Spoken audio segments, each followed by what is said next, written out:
ndabagumbiriye mu izina rya Yesu nshuti bakundwa mukurikirana ikiganiro Irembo Rifunganye. Dushimiye Imana mushobora byose kuri uno munsi wa gatatu. Imana itwongeye kwino tariki ya 20 yo gusangira ikiganiro Irembo Rifunganye. Reka twegereze Imana hanyuma dusome ijambo ry'Imana rituyobora kuno munsi.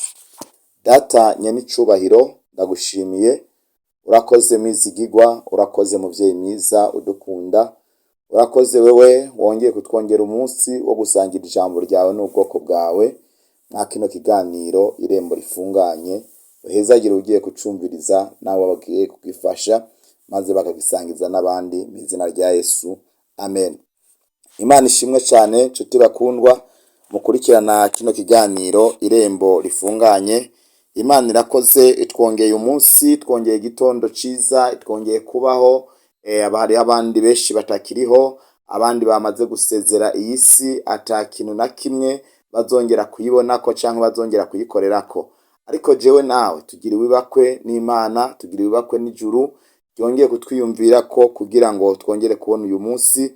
Amaso yacu azindutse yihweza abona ivy'Imana yaremye, ibitangaza byinshi cyane, kuko ivy'Imana yaremye birabereye ijisho kurabwa. Imana ishimwe cyane. Rero tugiye gusangira ijambo ry'Imana. Tumaze iminsi twiga ku ijambo agakiza. Agakiza ni ikintu kidasanzwe. Nari nababwiye ku munsi wa Pasika twariko tuganira amajambo y'Imana, tuvuga ko Pasika itubere Pasika yo kwambuka ivyaha, itubere Pasika yo kurengana ivyadutsinze, ariko iduhe ubushobozi bwo gutsinda ivyari vyaradutsinze.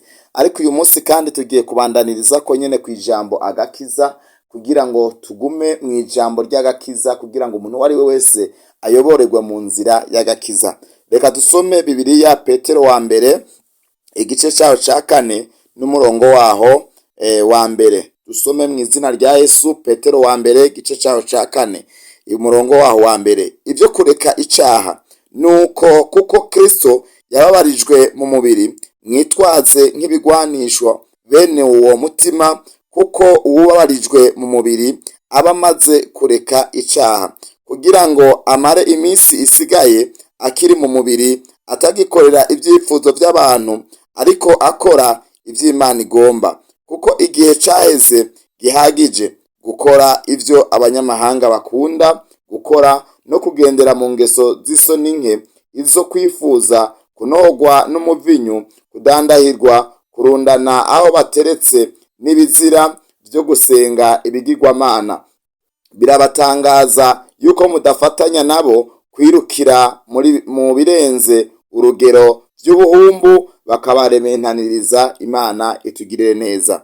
Rero ni ijambo ry'Imana uyu munsi tugiye gusangira, n'amajambo adasanzwe uyu munsi mwene data nshuti mukundwa ngomba ko afasha ubuzima bwawe. Aya n'amajambo ikindi cete Paulo yanditse, yariko aravuga aya majambo adasanzwe ngo nuko kuko Kristo yababarijwe mu mubiri. Mwene data, twariko tumaze iminsi irenganye kuw'Imana, twariko twiga mwijyandwi tubona ubuzima Kristo yagiye aracamwo, ukuntu Kristo yagiye arababarizwa mu mubiri, ukuntu Kristo yababajwe, ukuntu Kristo yananijwe, ukuntu Kristo yagiye arahura n'ibintu byinshi bitandukanye. Ariko rero ukubabazwa kwa Kristo yari inzira yo gutsinda icyaha. Uyu munsi rero mwene data, rero Bibiliya iratubwira ngo nuko natwe ko Kristo yababarijwe mu mubiri, natwe tugomba kuba muri ubwo buzima bwa Kristo, tukirengagiza icyo umubiri wacu uri kuradusaba. Uyu munsi umubiri wawe hari gusaba kuboregwa, umubiri wawe hari gusaba gusambana, umubiri wawe hari gusaba ibyaha byinshi bitandukanye, kuko umubiri ufise ibyifuzo byawo, kandi ibyifuzo by'umubiri kenshi nivyo Satani anezerererwa. Mani tutabare. Rero aya majambo nagomba gufashe ngo mwitwaze ibigwanishwa bene uwo mutima, kuko ubabarijwe mu mubiri aba amaze kureka icyaha. Imana ishimwe cyane. Mwene data, umubiri wawe iyo wababarijwe mu mubiri, nta kindi kiba gisigaye, uba usigaye kureka icyaha. Nyimba warazukaniwe na Kristo, uyu munsi turiko turavugana, nyimba ariko urahimbaza Pasika, ukemera ko Kristo mwazuranwe, ukemera yuko ubuzima bwa Kristo, hari abantu benshi iyo bariko bararorera irya sinema ya Yesu, nubwo ari bishishanya abantu bagerageje gukora, baragerageza kurira, bagakora amosozi, bakabona imishishago ya Yesu, akabona kuna abasoda bamukubise, akabona kuna abantu bamwanse, akabona kuna abantu bamutoteje, akabona kuna abantu bamurementanirije. Hari abamama benshi bafise ibigumbagumba ndetse n'abapapa baduruka bakarira kubw'irya sinema iyo bariko barayiraba. Ariko uyu munsi reka ndakubwire, rengera kurira, kukorora amosozi, ahubwo uha amosozi umutima wawe ahantu hose, aho uri gumurira ubona ibibazo Yesu Kristo yaciyemwo, hanyuma uce ufata ingingo yo kureka icyaha. Kuko iyo tukoze icyaha tuba turiko turababaza Kristo, iyo tukoze icyaha tuba turiko turatoneka ingoma za Kristo, iyo tukoze icyaha tuba turiko turongera kwibambira umwami wacu Yesu Kristo. Ariko rero urengere gukorora ayo mosozi yo mu buryo bugaragara abantu babona, kuko abantu benshi barashobora kurira uyu mwanya, ariko haca akanya ntibasubire kwibuka n'icyabarijije. Ariko uyu munsi nibibe mu mutima wawe, urengere icyaha, maze uzuranwe na Kristo, maze winjire mu nzira ry'agakiza, winjire mu irembo ry'agakiza. Nta kindi cyatumye Yesu yemera gushishagurwa, nta kindi cyatumye Yesu yemera kubambwa, nta kindi cyatumye Yesu aja ku musaraba, ariko icyatumye amanikwa kwari kugira ngo ubuzima bwanje bubeho bwidegemvya buri muri Kristo Yesu, butakiganzwa n'icyaha, ariko buganzwa n'ijambo rya Kristo, butakiganzwa na kameremere k'umubiri wifuza, ariko umubiri ariko imitima yacu ibeho iganzwa, haleluya, n'ubushobozi buva muri Kristo Yesu bwo kunesha icyaha. Twaratsindanishirijwe, ariko ubuzima bwawe burengera aho hantu, bwinjire mu ibanga ryo kunesha icyaha. Nitube tukineshwa n'icyaha, ariko tube banesha icyaha. Imana ihabwe ishimwe n'icubahiro, haleluya. Imana ishimwe cyane mwene data. Umurongo wa 3 aravuga ngo kuko igihe cyaheze gihagije gukora ivyo abanyamahanga bakunda. Haleluya. Tuti mukundwa, igihe cyaheze kirahagije. Igihe wagendeye mu busambanyi kirahagije, igihe wagendeye mu kaboregwe kirahagije, igihe wagendeye mu ishari kirahagije, igihe wagendeye mu nzigo kirahagije, igihe wagendeye mu gwanko kirahagije, igihe wagendeye mu kwikinisha kirahagije. Haleluya. Nubu kiganzwa n'icyaha, igihe wabigendeyemo kirahagije. Uyu ni umwanya mwiza wo gufata ingingo, uyu ni umwanya mwiza turiko turasangirira ijambo. Warabikoze kandi byarakunezereje, bimwe byaraguteje n'ingorane, ibindi byaguteje ingwara, ibindi byakwegeje kure y'Imana, ibindi byagutandukanije n'umuryango, ibindi byagutandukanije n'uwo mwubakanye, ibindi byaragutandukanije n'abavyeyi bawe. Ariko uyu munsi ndakubwire, ndagutangariza ngigihe wabigendeyemo kirahagije. Niri jambo mfise mwakano gatondo, niri jambo ndiko ndavugana nawe mwene data nshuti mukundwa, uri kurankurikirana. Sinzi ibintu uri kuragenderamwo, sinzi inzira uri kuracamwo, sinzi ibyaha uri kurakora, ariko ndakubwira ngo igihe ugibikoze ngo kirahagije,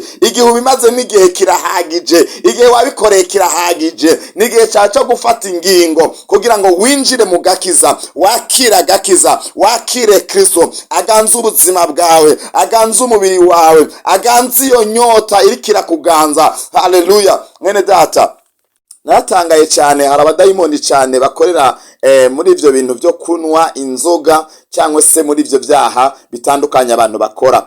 Twaraganiriye n'umuntu yambwiye ikintu cyambabaje cyane, kandi nawe ndagomba uyu munsi kikwigishe. Uyu munsi mwene data nshuti mukundwa, ugifatire kw'ingingo. Yarambwiye ijambo rikomeye, ngarambwira ngo igihe kimwe, haleluya, ngakunda inzoga cyane, ngo yumva nyotewe, akumva aranyotewe, ngadafise amafaranga yo kuguza inzoga, adafise amafaranga yo kuja mu kabare, ngo mugabo ngo yaragenda ngo hajya ahantu bihagarika abantu banyoye inzoga, ngakimotereza, ngakumva umutima wiwe wongeye kuruhuka, akumva umenga yayinyoye, akumva ngo haleluya, irari ryo gukunda inzoga ngako kanya rirarangiye. Ndakubwira ngo abona abadayimoni ho kwiyumvira kuja mu mwanda abantu bagiye kwihagarika, ukaza kwimotereza. Haleluya. Ariko ndakubwira mwene data, abo badayimoni uyu munsi iki gitondo, nyimba nawe uri kurahura nabo, ndagomba kubatsinda mu izina rya Yesu. Winjire mu gakiza, n'umukiza, wakire Yesu nk'umwami n'umukiza wawe, azokuneshereza iyo nyota, azokuneshereza uwo mugwanizi, azokuneshereza abo badayimoni. Nta kindi gishobora kugukiza, nta kindi gishobora kugukura aho hantu kiretse kwakira Yesu nk'umwami n'umukiza w'ubuzima bwawe. Imana ishimwe cyane. Turakomeza kandi gusoma rino jambo kuko n'amajambo yanyubatse cyane, ngo kuko igihe cyaheze gihagije gukora ibyo abanyamahanga bakunda gukora, no kugendera mu ngeso z'isoni nke, izo kwifuza, kunohorwa n'umuvinyu, kudandahirwa, kurundana aho bateretse n'ibizira byo gusenga ibigirwamana. Hari amariga rukunda kujamwo, hari guteramira ahantu banywera urumogi, hari guteramira ahantu bakina akamari. Ivyo byose uyu munsi iki gitondo nyemerera ubisezere. Ivyo ni ibintu bigukura ku Mana, bikwambura amavuta y'ubwiza bw'Imana, bigukura mu bushobozi bw'Imana. Ndagusengera mwene data, iki gitondo uhinduke, iki gitondo wakire Yesu, iki gitondo wakira agakiza, uganzwe n'agakiza ku mwami wacu Yesu Kristo. Nta wundi yaje kurondera, nta wundi yatsindiye, nta wundi yaneshereje urupfu atari wewe. Erega Yesu nta kindi yaje kurondera. Ijambo ry'Imana rirambwira ngo yaje kurondera icyari cyarazimiye, kandi mu bazimiye nawe urimwo, mu cyazimiye nawe urimwo. Mwakano gatondo uri mu busambanyi warazimiye, mwakano gatondo wowe ukiri mu kudandahirwa warazimiye, mwakano gatondo wowe uciba warazimiye, mwakano gatondo wowe ufise ishari warazimiye. Nta wundi Kristo yabambiwe. Nyimba tumaze imisi duhimbaza Pasika, niki gihe turiko turayihimbaza, turibuka urupfu rwa Kristo, turiko turibuka umusaraba wa Kristo. Nta wundi yaje kurondera, yaje kurondera wewe wazimiye, yaje kurondera icyari cyarazimiye. Uyu munsi va muri iyo nzira y'ubuzimire bwawe, maze winjire mu irembo rifunganye, wakira agakiza. Kristo arakumurikira, hari urumuri Kristo akumurikira, hari itara rya Kristo rikumurikira, rimurikira ubuzima bwawe. Uve muri uwo muzimagiza. Hari umuzimagiza winjiyemwo, kandi wari winjiyemwo tavyuzi, ariko wasanze uri mu muzimagiza, kandi uraciyagarara kumengura ahantu heza. Ariko ndagutangariza kino gitondo, ahantu uri n'ahantu habi, ahantu uri n'aho Kristo yaje kukuronderera, ahantu uri ni ubwo buzima bwawe buri, ni aho Kristo yaje kukuzurira. Aho wazimiriye nyene niho Kristo yaje kukuzimurira, kugira ngo akwereke irembo ry'agakiza, ngo winjire mu irembo rifunganye. Urakoze mwene data uri kurankurikirana kino kiganiro irembo rifunganye mwakano gatondo. Nyemerera rero uyu mwanya ngiye kugusengera, uce bugufi, usaba imbabazi, wongere wakire umwami Yesu nk'umukiza w'ubuzima bwawe. Maze umuririmbyi yaravuze ngo twabambanwe na Kristo, ariko ndiho, ariko sije ndiho, ni Kristo aba muri jewe. Uyu munsi Kristo abe muri wewe, uyu munsi Kristo abambanwe nawe, maze Kristo azuranwe nawe, maze Kristo aganze ubuzima bwawe. Subiramwo aya majambo ngo mwami Yesu, ndaje imbere yawe, ndahevye icaha canje, naganzwa n'ubusambanyi, naganzwa n'akaboregwe, naganzwa n'urwanko, naganzwa n'ubusuma. None kano kanya ndaje imbere yawe, ndakwakiriye nk'umwami n'umukiza w'ubuzima bwanje. Urengera ivyaha vyanje, maze ubitwikire, amaraso yawe anyuhagire, nongere kwemegwa. Uzibanganye izina ryanje mu gitabo c'imanza, maze unyandike mu gitabo c'ubugingo, maze mbu widegemvya, uneshereze umwasi Satani yaganze ubuzima bwanje, mu izina rya Yesu. Amen. Urakoze cyane. Reka dusenge Imana. Data nyene icubahiro, ndasengeye umuntu aciye bugufi nyakubahwa, asavye imbabazi, yagerereye kure, yakoze ivyaha bitandukanye, yagendeye mu nzira yibaza ngo ari mu nzira nziza z'ibinezera by'umubiri wiwe, ariko kano kanya arakwakiriye mu izina rya Yesu. Nirukanye umudayimoni yamugendagendaho, nirukanye umudayimoni yamuteza gukora ibyaha, fashe mira imbaraga zose z'ubwo butware mu izina rya Yesu. Mana mushobora byose, rushiriza kumumurikira, umukure muri uwo muzimagiza yararimwo, maze abone itara ryawe rishize kumwakira mu izina rya Yesu Kristo Munyanazareti. Amen. Amen. Imana ibahezagire cyane mwe mukurikirana ikiganiro irembo rifunganye, kandi murushiriza kugisangiza n'abandi. Yari umukozi w'Imana Ndayize Jean Claude, muriko murasangira ikiganiro irembo rifunganye. Imana ibaho umugisha. Shalom, shalom, shalom. Amen.